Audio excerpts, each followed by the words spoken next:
Okay, forget everything you thought you knew about how stars die. Seriously. Yeah. In 2023, astronomers spotted something called SN 2023 CCIC.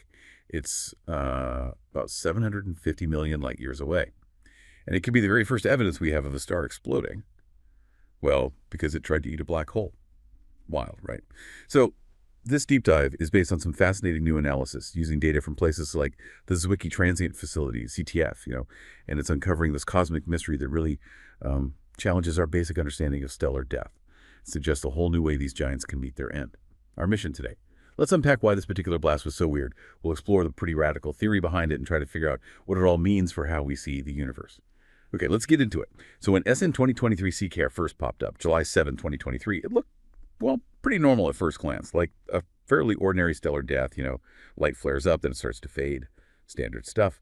But then came the twist. 6 months later, an automated search flags it again, and astronomers see it suddenly brightened again, nearly 240 days after the first blast. My first thought was just, wait, what? How did that happen? That's not normal supernova behavior, is it? No, not at all. You're absolutely right to be baffled. That's what's so fascinating here, how much it defied expectations. Most supernovae, they follow these incredibly predictable light curves. You get the sharp burst, then the steady, gradual dimming.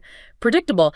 SN 2023 decided seemed to fit that mold initially, looked ordinary, but that sudden second flare months down the line, that just shatters the standard picture. It tells us whatever caused this explosion, it wasn't playing by the usual rules, some kind of like cosmic reignition. And it gets even stranger. Here's where my jaw dropped, honestly. Researchers dug into older observations, archival data, and found that for more than 4 years before the explosion, the star's brightness was already changing, slowly increasing, but also with these weird fluctuations. What on earth is a star doing that for years before it blows up? Right. That's the million-dollar question, isn't it? And why this event is so compelling, that kind of pre-explosion behavior. It's absolutely not normal for a star just, running out of fuel. Usually a star just exists, maybe swells up near the end, then boom, critical point explosion. The fact this star was already showing significant sustained brightness changes with fluctuations over years, it strongly suggested something really extraordinary was already happening, some kind of interaction long before the final blast. It wasn't just aging. It was involved in something active, something dramatic. Okay, so this leads astronomer Alexander Galiano and his team to this, a pretty radical hypothesis. They propose that this massive star might have actually tried to engulf its black hole companion, and that act triggered its own destruction. I mean, that sounds almost like science fiction, right? A star trying to eat a black hole. How outlandish is that idea in astrophysics? It definitely pushes the boundaries, and that's what makes it exciting, really. As Galiano himself put it, he said, "Our analysis shows that the blast was sparked by a catastrophic encounter with a black hole companion, and is the strongest evidence to date that such close interactions can actually detonate a star." It's a bold claim, absolutely. But what makes it so compelling is how neatly it seems to explain all the weird observations. The pre-explosion brightening, those fluctuations, the double light curve. This one idea ties it all together. It provides a coherent story for what looked like a bunch of anomalies. Wow.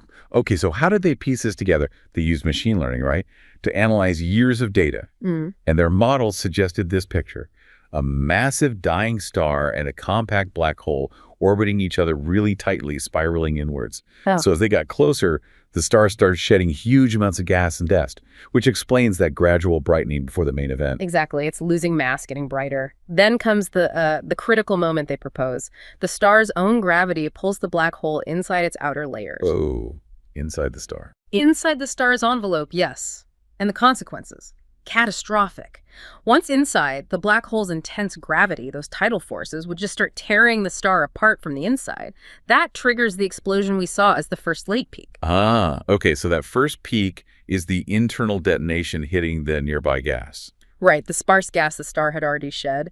And then that second peak, the one at 240 days that was so confusing, that emerges later when the main blast wave, the debris from the explosion, finally slams into the denser shell of gas. The stuff the star ejected during those final turbulent years of spiraling inwards, it's like connecting cosmic clues. Okay, I have to ask, though, it still sounds so counterintuitive. A star swallowing a black hole. We think of black holes as the ultimate devourers. How can a star possibly engulf one? Yeah, it sounds backward, but the key thing you see is the difference between mass and density. They're not the same. Right. A black hole, say, with the same mass as our sun, doesn't have more total gravity than the sun, but it's packed into an incredibly tiny space. It's unbelievably dense. So, think about this. A black hole with the sun's mass would have an event horizon just, 6 kilometers across? Tiny. Compare that to the sun itself, 1.4 million kilometers wide. So that immense density difference means the black hole could actually penetrate deep inside a much larger, puffier star's envelope before its devastating tidal forces get close enough to the star's core to rip it apart from within. So the density is the killer, not just the mass. That makes more sense. And the researchers mentioned 2 possible outcomes depending on the specific masses involved. That's right. One outcome is what we think happened with SN 2023's Comet. The star tries to engulf the black hole, triggers its own detonation, and boom, supernova. The other possibility, if the black hole is perhaps massive enough or the star is less robust, the black hole might just consume the star entirely, sort of shredding it and accreting it before it even gets a chance to explode. And either way, the end result is a bigger black hole. The system ends up with a single, more massive black hole. This is really changing things, isn't it? Yeah. What are the bigger implications here for, astrophysics, Yeah. for how we study stars? Oh, huge implications. It's potentially opening up a whole new way to think about how massive stars can die. Galliano was pretty excited about this. He said, we're now entering an era where we can automatically catch these rare events as they happen, not just after the fact. Think about that, catching them live. That's a game changer. So instead of just finding the aftermath, we can see the lead up too. Exactly. It allows astronomers to start really connecting the dots between how a star lives its life, all those pre-explosion signals maybe, and then how it ultimately dies. We could start piecing together the whole life story in these specific weird cases. So this might not be just a one-off weird event. It could be a whole class of explosions we haven't recognized before. That's the hope and the exciting possibility. This could very well be the first confirmed example of many. If that's true, astronomers might uncover this whole new category of cosmic endings, where black holes aren't just these passive, quiet consumers in the background, but active agents. Actual star killers triggering the final detonation. Wow. So what does this all mean for you listening right now? I think it means that the universe is even more complex, more violent, and frankly, more interesting than we often imagine. Stellar death isn't always just a star collapsing under its own weight. Sometimes it seems cosmic predators get involved in the most unexpected ways. It just reinforces that sense of wonder, right? There's so much still out there to discover. And it leaves you with a thought, doesn't it? If stars can be detonated by black holes they try to swallow, what other completely hidden, incredibly violent interactions might be shaping the cosmos right now, just waiting for us to find the clues?